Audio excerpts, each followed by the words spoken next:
নমস্কার, আপনারা দেখছেন গ্লোব টিভি। সবার পাশে সবার সাথে গ্লোব নিউজ নিয়ে এখন আমি সুপর্ণা রয়েছি আপনাদের সঙ্গে। এক নজরে দেখে নেব আজকের বিশেষ বিশেষ খবর। তারাপীঠ মন্দিরে পুজো দিলেন অনুগামীরা। গাজন উপলক্ষে মাথার খুলি নাচানো। নন্দীগ্রামে নন্দেশ্বরের গাজন উৎসব। ঈদের দিন সম্প্রীতির অনন্য নজির বাঁকড়ায়। ঈদে সম্প্রীতির বার্তা জানালেন বিধায়ক। রামনবমী উপলক্ষে শহর জুড়ে পতাকা।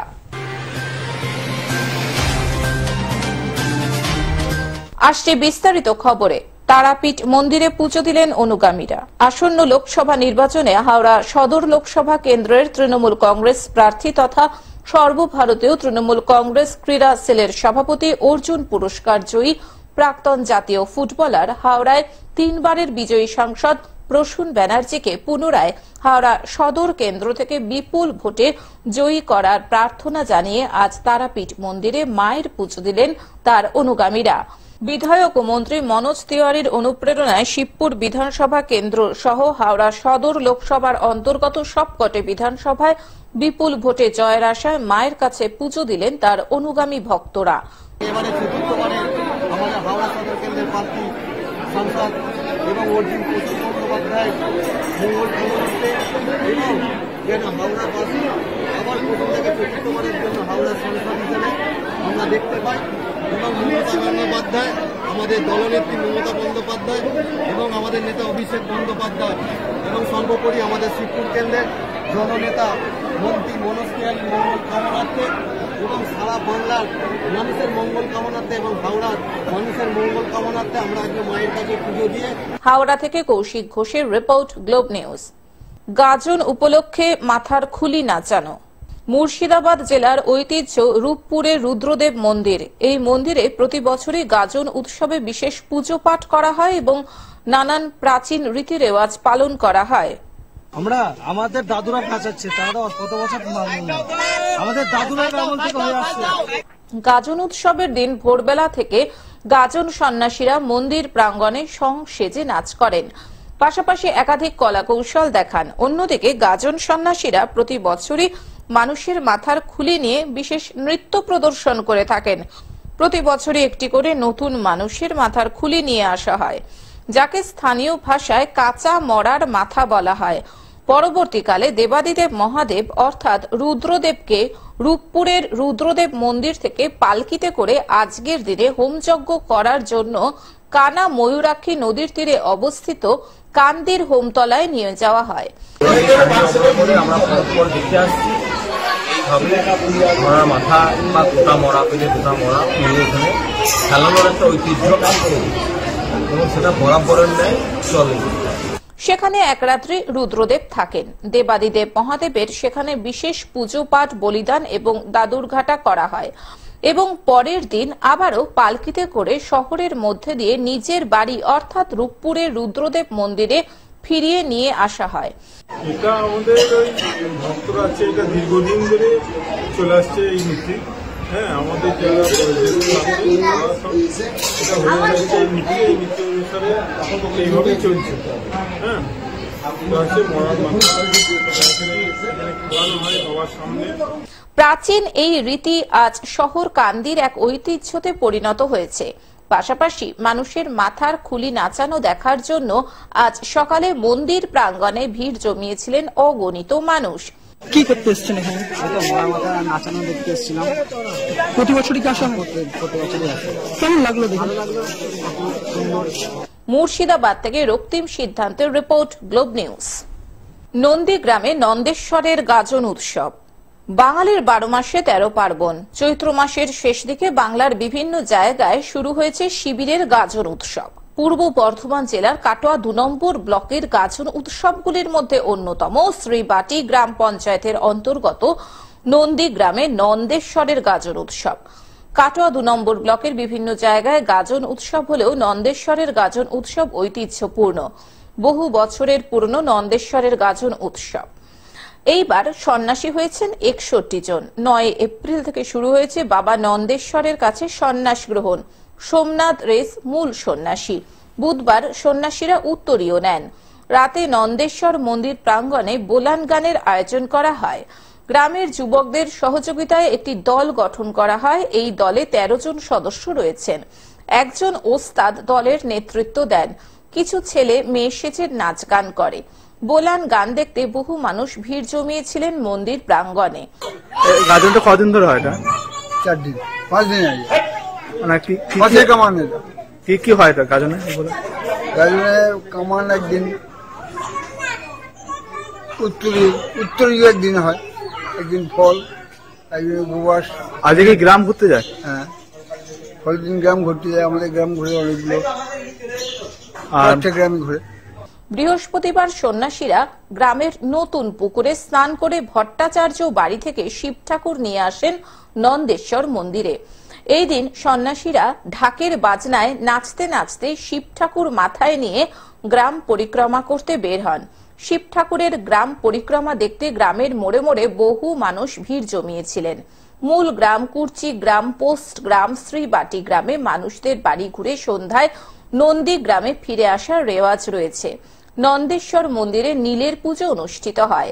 নীলের পুজোয় শিবির বিয়ে অনুষ্ঠানের আয়োজন করে সন্ন্যাসীরা। গ্রামে চড়ক মেলার আয়োজন করা হয়। এই গাজন উৎসবে আনন্দে মেতে উঠেছেন গ্রামের মানুষেরা। এটা কাটোয়া থানা অন্তর্গত শ্রীবাটি অঞ্চলের অন্তর্গত নন্দী গ্রামের গাজন। কত বছর পুরনো মনে হচ্ছে? এই গাজন ব্রিটিশ আমলের মহারাজা, বর্তমানের মহারাজা প্রতিষ্ঠিত এবং তার সুব্যবস্থাপনায় তখন থেকে গাজন হয়ে আসছে।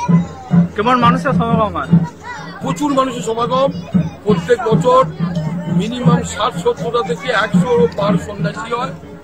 গতকাল থেকে গাজন আরম্ভ হয়েছে, এখন 4-5 দিন চলবে, চড়ক পর্যন্ত চলে। সন্ন্যাসী হচ্ছে 100। কাটোয়া থেকে রাহুল রায়ের রিপোর্ট, গ্লোব নিউজ। ঈদের দিন সম্প্রীতির অনন্য নজির বাঁকড়ায়। বৃহস্পতিবার পবিত্র ঈদের দিনে সম্প্রীতির অনন্য নজির তৈরি হলো হাওড়ার বাঁকড়া এলাকায়। এদিন সকাল 9টা নাগাদ বাঁকড়ার হাওড়া আমতা রোডে মুসলমান সম্প্রদায়ের মানুষ নামাজ পড়েন। নামাজের পর একে অপরকে আলিঙ্গন করে শুভেচ্ছা বিনিময় এবং শুভ কামনা জানালেন সকলেই। এরই পাশাপাশি বাঁকড়া বড়বাগান এলাকায় মানুষের উন্নয়নের স্বার্থে নতুন রূপে সেজে উঠল বাঁকড়া আজাহার স্পোর্টিং ক্লাব। আজকে আমাদের পবিত্র রমজান মাস 30 দিন রোজা করে আমরা আজকের দিনটা একটা খুশি মানাই ঈদের নামে। এই ঈদ উপলক্ষে খুব বড়দিন আমাদের, তাই জন্য একটা সুবার্তা দেওয়ার জন্য পুরো বাঁকড়াবাসীকে, হাওড়াবাসীকে যেন বার্তা দিই, খুশির অভিনন্দন আমরা এই ক্লাব করেছি। অসহায় মানুষ, গরিব সমাজ সবাইকে নিয়ে, হিন্দু মুসলিম খ্রিস্টান ইসলাম ধর্ম নিরপেক্ষ মানুষদের নিয়ে যে যেরকম আমরা সাহায্য করতে পারি প্রত্যেকটা মানুষের কাছে যেন যেতে চাই। আর প্রত্যেকটা মানুষ যেন, অসহায় মানুষ আমাদের কাছে আসলে যতটা হবে তার জন্য আমরা করব। পবিত্র ঈদের দিনে নতুনভাবে উদ্বোধন করা হলো বাঁকড়া আজাহার স্পোর্টিং ক্লাবের। 12 মাস সামাজিক কর্মসূচি পালন করেন তারা। ক্লাবের পক্ষ থেকে জানানো হয়েছে রক্তদান শিবির সহ নানান অনুষ্ঠানের আয়োজন করা হয় এখান থেকে। প্রাক্তন ভারতীয় ক্রিকেট দলের অধিনায়ক আজাহার উদ্দিনের নাম অনুসারে তাদের ক্লাবের নামকরণ করা হয়েছে। তাই এই ক্লাব মূলত খেলাধুলার সঙ্গে যুক্ত। এর পাশাপাশি মানুষের বিপদে ও সুবিধার্থে তারা আছেন। এই ক্লাবের নতুনভাবে উদ্বোধনের জন্য খুশি এলাকাবাসীরা। এটা আমাদের খুশির দিন, আজকে ঈদের দিন। বাঁকড়ার সমস্ত গ্রামবাসীকে আমরা শুভেচ্ছা বার্তা এবং আমাদের পাড়ার ছেলেরা প্রচেষ্টায় আমরা আজকে ক্লাবটাকে পুনরায় রিওপেনিং করি। আমাদের এই ক্লাবটা খেলার সঙ্গে জড়িত, বিশেষ করে ক্রিকেট। আর এই আমাদের ক্লাবের নাম হচ্ছে আজাহার স্পোর্টিং ক্লাব। মোহাম্মদ আজহারউদ্দিন যে আমাদের প্রাক্তন ভারতীয় অধিনায়ক ছিলেন, তার নামেই ক্লাব। তো আমরা খেলার সঙ্গে জড়িয়ে আছি। আচ্ছা, হাওড়া থেকে অর্পণ সিংহের রিপোর্ট, গ্লোব নিউজ। ঈদের সম্প্রীতির বার্তা জানালেন বিধায়ক। সীমান্ত থেকে সুন্দরবনে সম্প্রীতির বার্তা, একে অপরকে আলিঙ্গনের মধ্য দিয়ে শুভেচ্ছা জানালেন বিধায়ক। 500 বছরের শাহী মসজিদে মুসলিম ও হিন্দু সম্প্রদায়ের মানুষ মিলিত হলেন। একে অপরকে আলিঙ্গন ও মিষ্টি মুখের মধ্য দিয়ে ঈদের নামাজ পড়লেন।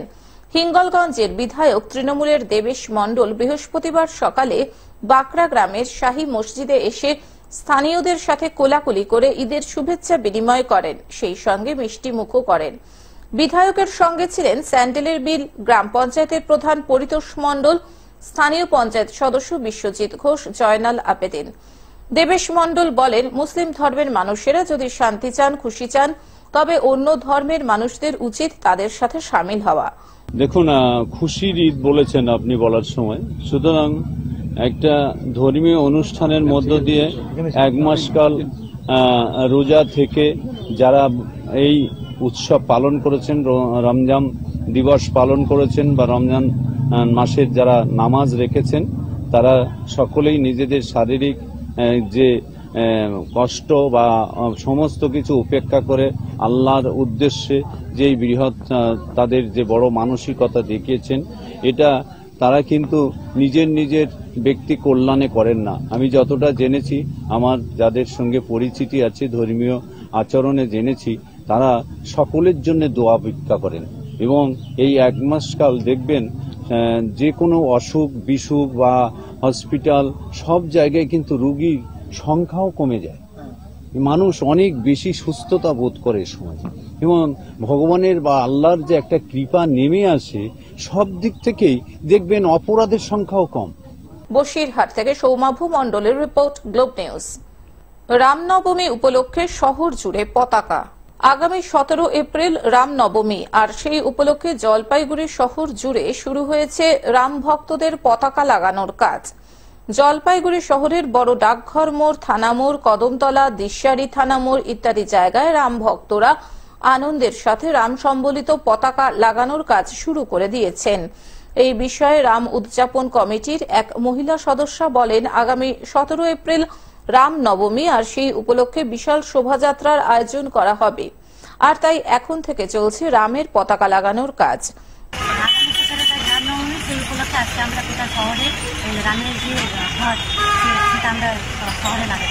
এই যে জলপাইগুড়িতে রামের প্রভাব কতটা রয়েছে? দেখুন, রামের জন্মভূমিতে রামের মন্দির হওয়ার পর এখন ঘরে ঘরে রাম, আমাদের যে ঠাকুর ভগবান রাম, শ্রী রামচন্দ্র, গোটা জলপাইগুড়ি কেন গোটা ভারতবর্ষে এখন মানুষের মনে রাম। জলপাইগুড়ি থেকে সায়ন সেনের রিপোর্ট, গ্লোব নিউজ। এখন থেকে গ্লোব টিভি দেখুন আপনার স্মার্টফোনেও। গুগল প্লে স্টোর অথবা অ্যাপল স্টোর থেকে ডাউনলোড করুন গ্লোব টিভি লাইভ অ্যাপ এবং জিও টিভি অ্যাপ। এছাড়াও জিও ফাইবারেও গ্লোব টিভি দেখুন 1457 নম্বরে। আজকের মতন গ্লোব নিউজ এখন এই পর্যন্তই। দেখতে থাকুন গ্লোব টিভি, সবার পাশে সবার সাথে। নমস্কার।